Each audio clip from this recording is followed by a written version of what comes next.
Hello and welcome to the Bring Me Life podcast. Thank you for waking up with us here today. And when I say us, if you're not watching on YouTube or on video, I am Selomon, joined by Shannon Shine. Welcome. Hello. Welcome to the Bring Me Life podcast. Thanks for waking up and shining on with us. Absolutely. You sounding okay? I'm a little snuffly today. I've been snuffly for what feels like days, but I'm feeling a little better, and I want to stay consistent with the things we've been working on. Absolutely. And we've been working on a lot, but it's important to heal. And that's the topic we're going to cover today is the role that art, being creative, plays in your healing process. Totally. Yeah. Art's been a huge part of my healing process, actually. And I'm excited that more people are tapping into that. For a long time, I heard so many people be like, I don't have a creative bone in my body. Mm-hmm. But now I see a lot of people exploring their creativity, and I'm excited to be a part of that journey. Absolutely. So if you're someone who, you don't think you're creative or you don't think you can create something artistic, quote unquote, I am here to tell you that everybody can do it. It's just a matter of, how much we practice. Because some people maybe they can draw really well, like really quickly. But for most people, it takes practice. It takes doing it to figure it out. Yeah, and just because you do something, it doesn't mean that you have to sell it to be good at it. Mm-hmm. I think that's an important thing to note is everyone started thinking, for a minute there that every hobby they had needed to be something that they made money from. And there are some of us that are professional artists, and by that I mean like we do rely on our art sales for our stability, but the creation of art and just creative practices I think is important whether or not you plan to sell it or monetize it. And if you do appreciate an artist who is surviving off their art form, it's important to encourage them too, because it's a very interesting and it's a life path that you have to be very devoted to. Yeah, to do it professionally is what you're saying? Yes. Right.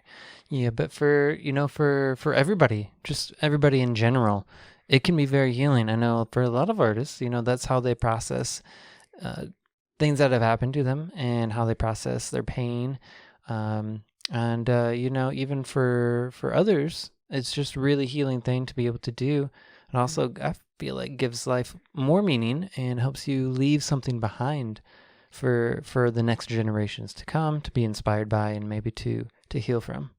Totally. I did a artist feature video for our Shine Online event, and it talks a lot about my journey and why I decided to really focus a lot of my energy and time into my art, because I had a lot of trauma growing up, and I still process it on a daily basis. And there's times when I don't get to create, it feels like there's an energy inside of me that is just like growing with angst. And creativity kind of gives me a chance to meditate in a different way. I'm not one that is able to really sit still and quiet for long periods of time. And sometimes guided meditations are really helpful, but then sometimes they're not, because it's like really hard for me to focus on what they have to say. But if you put me in a room with some art supplies and tell me to meditate, even if I do an abstract, just kind of colorful, or maybe not even colorful, just abstract piece of work, my mind's going to calm in a much different way than sometimes meditation will give me, like a normal version of meditation. Yeah. So meditation, it does affect the brain. It helps you create different brain waves, and also helps you to relieve a lot of stress. And I believe stress is maybe at the top of the health problems for people. And that could be stress from an experience. It could be stress from having a chronic thing going on with your body. There's so many forms of stress, and I feel like the constant stress, there could be like a healthy amount of stress where it helps you to, like you have a deadline and you need to get something done, then it helps you get something done. But if it's prolonged, it's just constant, then it can cause a lot of health problems. So being able to create, and in my experience, I've been doing, creativity for a very long time since I was a kid. I loved, creating stories. I wouldn't say I did a lot of painting. That's something I enjoy, but for the most part, storytelling is is something that's helped me to heal a lot from, personal experiences as a child, through puberty, which, is a really hard time in life. A lot of people have trouble in that phase of their life as well. So just, in total, I've been doing this for a very long time, and creativity is the one thing that's helped me the most, and I've made it a point not to take certain prescriptions. I've made it a point to, have a prescription of, going out and being creative, going out and moving your body, because I love to move my body as well. And I think that's creative too. I'd say dance in Yeah. that form of it. So to me, a lot of art and creative practices, they're like somatic health proactivity, like somatic meditations. And basically to me, what that means is you get your body involved with your meditation. So some people will do that with dance. Some people will do that with writing because you're still moving your arms. Some people will do that with acting or with different art forms. Your mind and your body are connecting in a different way to create something, whether it's a rhythm and a movement or a piece of work. It's a mind over matter kind of experience.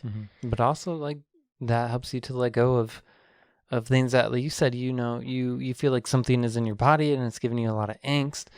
Dancing's a way to kind of release that as well, I think, because it gets the energy moving. If you've heard the word inertia, getting that moving just helps you to release a lot of things you might be holding on to. But there's many aspects to creativity. It could be physical, it could be mental if you're working on a painting or a story in particular, and that can help you a lot with mental health issues that it's hard to live in this world and not have a mental health issue. Yeah, a lot of people, I mean, I honestly can't think of one person who doesn't have something that kind of creeps into their mind and gives them some sort of angst in their mental stability. It's 2024 and we're in this age There's where a lot going on. there is in a the lot world. going on, and people are tired. People are overwhelmed. People aren't nourishing themselves properly. People don't have support systems that they need to survive, and their love languages aren't being met. So working with your creativity is something that you can do to help navigate all the ups and downs of life. It might not cure it, but it will definitely help you with it. Help you along, it's hard to heal from things, and it's hard to let go of things, and some things are, they're a permanent part of your life, and it can get easier to handle that and to ride the waves of this earth and what it does to you, when you're able to express yourself. And I mentioned earlier, it does give you a deeper sense of purpose. Like for me, I think often, what am I going to leave behind when I go? Because we're all going to go at some point. So what am I going to do to leave something for the next generations? And I think the creativity allows me to do that, and hopefully gives them some way to heal, because I've healed a lot through other people's stories and other people's creativity. Totally. I think about that a lot too, the legacy factor. And I create jewelry, which is made from different metal and crystals, which I believe will be around hopefully way longer than a lot of other things that I've created. Canvases can get holes in them, and art can deteriorate, but something about the metal and the crystals that I work with, I feel like they're gonna be around. And I often have this visual of pieces being passed down through generations, and I've had people who have already told me they've passed down necklaces at least 2 or 3 generations. My one friend, she buys pieces for every like newborn in her family, and as like a keepsake for them from her. And I've had grandmas that have come into my gallery and bought pieces for their grandkids as like these little keepsakes that they're building, like what you call them, like forget me box or never forget me boxes or whatever, so that when she passes, each of her grandkids gets a box, and my jewelry is in each of those boxes, and that's just mind-blowing to me. We think about it, a lot of grief happens when we lose our loved ones. That's a huge part of being in this life, is losing people and dealing with the kind of like the hole that they might leave behind. And I know you said it in a few episodes. Grief can be love with nowhere to go. But being able to put that love into those pieces that they hand down to those next generations is a way to like hold on to that love and to those memories. But also like think about it, it's possible if they really honor that like generations and generations and generations, those pieces will be passed down to. Yeah, I will say if you're wanting your family to have pieces of you forever, I would suggest it to be something that is manageable and I don't know if easily enjoyed is the thing. I'm giggling because my grandma, when she was processing her grief of losing my mom, she went on a binge of making ceramic dolls, and she made hundreds of ceramic like dolls and all different themes, and it was beautiful. It was very healing for her. She made all the clothes from scratch because she loved like making clothes and seamstressing. That's insane. But yeah, she made, and they were detailed too. Like you've seen them. So, I have seen them. They have like ball gowns and they have lace and frills, and she like went super detailed. Every piece was handmade, and she made hundreds of them. And when she passed away, she made me and my aunt promise that we would not sell them to anyone, and we were only allowed to give them away to family or people that would really appreciate them. We have a lot of dolls. You still have a lot of dolls. We have a lot of dolls to the point that like. It's interesting because I was never really a doll person growing up, but I do know how much joy that my grandma got out of creating and making those dolls. And I think once she realized that none of us were really wanting to collect the dolls, she started moving to other things like making snowmen and crocheted hats and scrapbooking. Scrapbooking's a good one. It's good to have like a healing thing like that, but those dolls, they're ceramic. They're very hard to take care of. It's like you want to honor what your person asked, but to have to deal with that many, even though none of you are like, this isn't really my thing. Every time one gets a little broken in some way, me and my aunt feel devastated that we failed her. Right, exactly. So, but the creativity that went into it is beautiful and so healing. Yeah. But it is a good, thought to have. What am I really leaving behind for my next generation, for the people after me? That is something really to think about because, you want to, like you said, you want to leave them something that they can really enjoy. Yeah, something I found I really like collecting that is creative is cards and things like that people make. I've made cards since I was a little girl, and like greeting cards. Greeting cards? Yeah. I have a whole line of cards that I make now that I do sell, but ever since I was little, I would make cards. Like anytime I could get a hold of paper, and I would always sign made by me on the back. And what was the reason that you really wanted to make those cards? Well, I think it's because I have a few that people wrote my mom when she was sick, from before I was even born. I've been searching and searching for one that maybe my mom wrote me. But I have a bunch of cards that people wrote my mom, and they didn't necessarily make the cards, but they wrote in them, and they have different stories and different things that she was going through and like her graduation. And for some reason she kept all of those and they got passed on to me.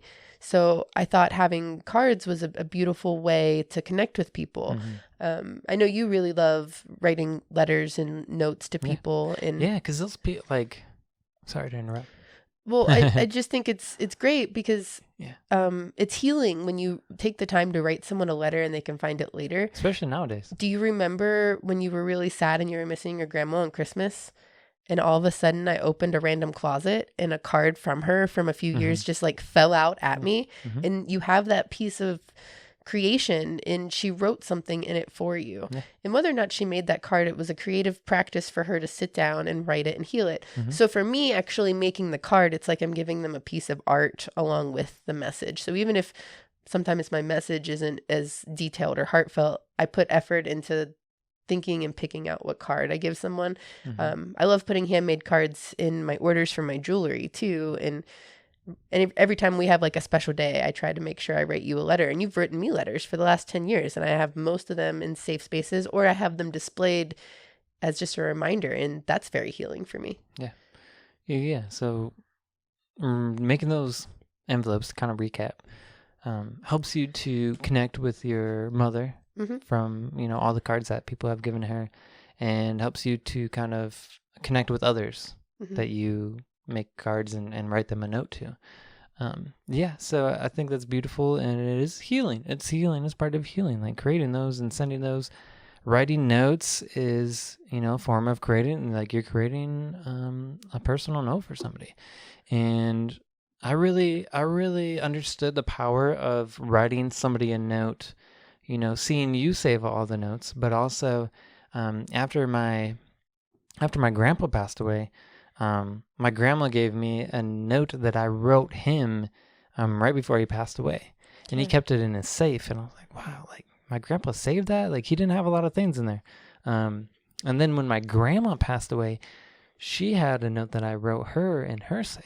And I was like, wow, like, and they don't have a lot of things in there. And so, I mean, like, just taking the time to write somebody a note, especially handwritten, like, especially in these days, like, that is such a sacred practice. And it really is, like, it helps others to heal, and it helps you to heal, and it helps people to connect. Like, there's so many good things to it. Yeah. Something else I have that my grandma made me, she didn't write it, so to say, but there's this flip book in. My grandma was really funny. When she would give gifts, she really wanted to give a gift. She was not really like a believer in just giving money. Even when she hit a certain age and you were like, I just like, if you want to give me something, like, let me choose it. So I remember when I graduated, I didn't know exactly what I wanted, but I was like, if you give me money, I'll save it towards something special. But she insisted on putting she made this like flip book thing, and it was like kind of like a scrapbook thing. I think it was made for people to put pictures in, but instead of putting pictures in it, she put pictures of like memes and quotes, and a lot of them were like business related and inspirational and hopeful and loving. And it's really powerful because I know when I'm having a rough time, it's almost like an oracle for me. I'll like close my eyes and I'll flip it, and it's got something inspirational, like let your light shine, or everything comes when you give it time and space. And it's like she's giving me messages through spirit. And I know that she took a lot of time to like sit there and make that for me, because behind each quote she like hid a couple dollar bills and like things like that for me to like find. But I couldn't. She was like, you can just use this flip book for whatever, you can like make something out of it, but like I can't bring myself to take it apart. It's just like a way that she channels messages to me, and I know she took the time to create that, and it was just as exciting and healing for her. So I think that's a beautiful thing, is just when you make something for someone that you know will actually appreciate it. And sometimes you have to make something for someone and just let it go. They might not appreciate it as much. Not everyone understands the power of handmade things, but I definitely do. True. Something to keep in mind when you're creating stuff for others. But so you've been creating art since you were a kid, and that's one of your professions. Like you got a degree in art and business. Art, business, and science. Yep. And you work a lot with the healing, with healing, with alternative healing practices, but also with your art. You do a lot of like art workshops, things like that. Yeah, I do what I call art for healing, and it's therapeutic art forms. I'm working on a certificate for art therapy. It's not a degree, it's a certificate. I like to be transparent with that, but it's teaching me different ways to work with other people, because I know how I work with my art practices, and I think it's important to, hold space for people to create something. But if they need a little guidance, I like to give them different prompts. I've been getting more educated in like the therapeutic part of it and how different people represent things. For an example, there's a practice, and maybe I can do it with you without having you draw, but imagine that you are coming up to a raging river, and it's going so fast, but you have to creatively figure out a way to cross it. You can cross it in any way. You can maybe even have like extra energies of powers of some kind. But if you were to draw this mission, how would you cross that river? You asking the audience? I'm asking you. Me personally? Mm-hmm. How would I cross that river?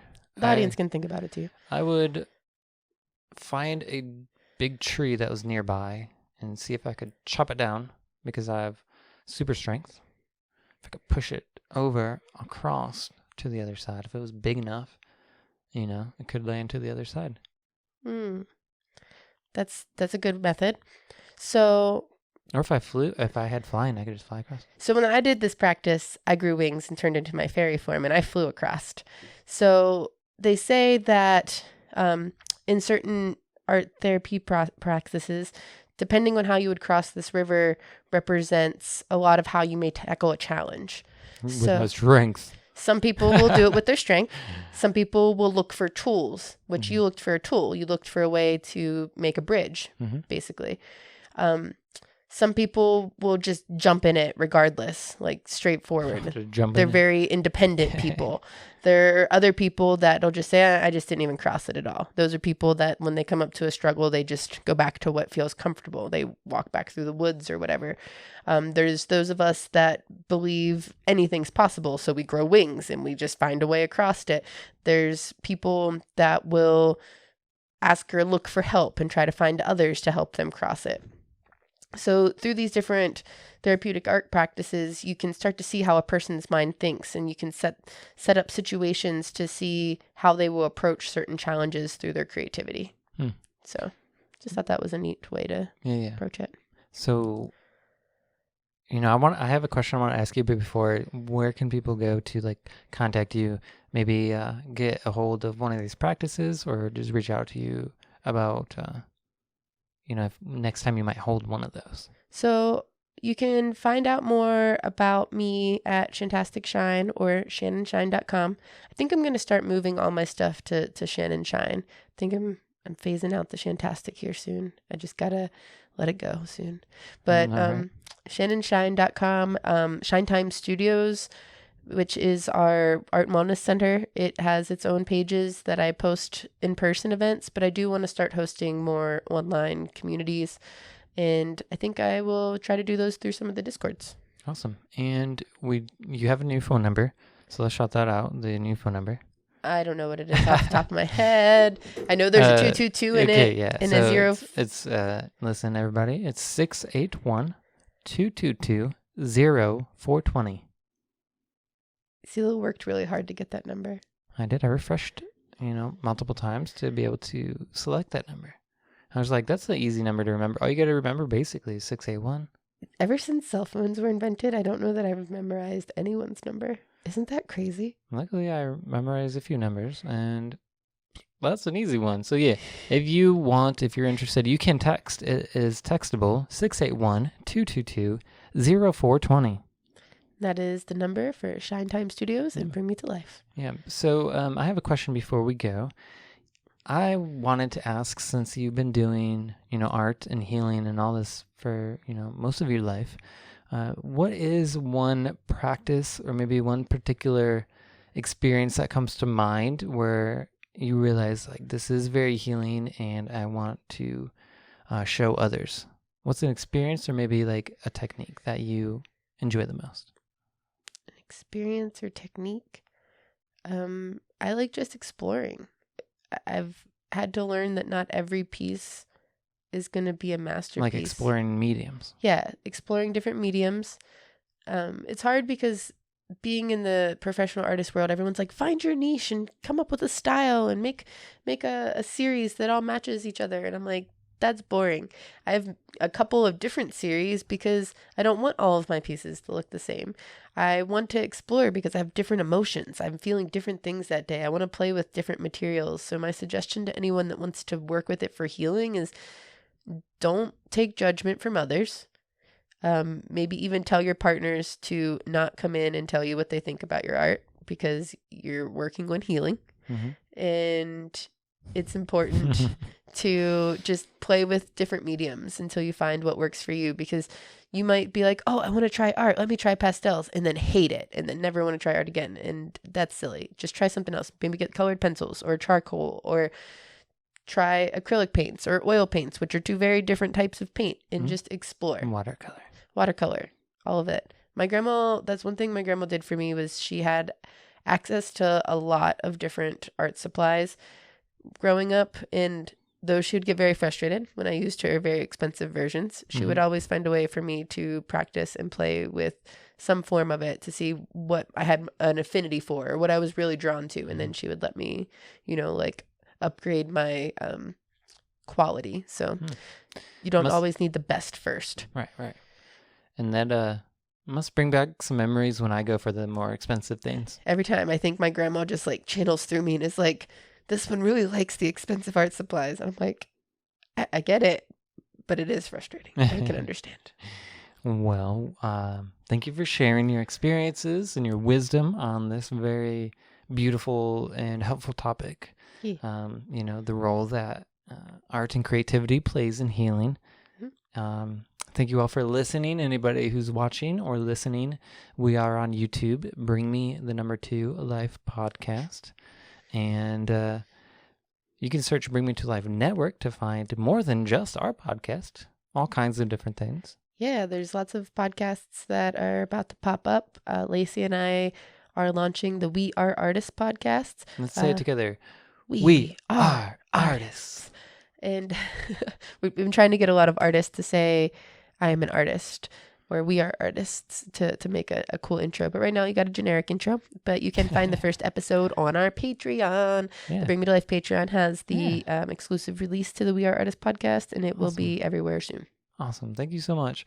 And yeah, we're really grateful for everybody. If you are listening on Spotify or any of those audio platforms, please subscribe. Please like this episode. Rate us if you can and review us, because we are hoping to just continue to grow and find more people that connect with what we have to share.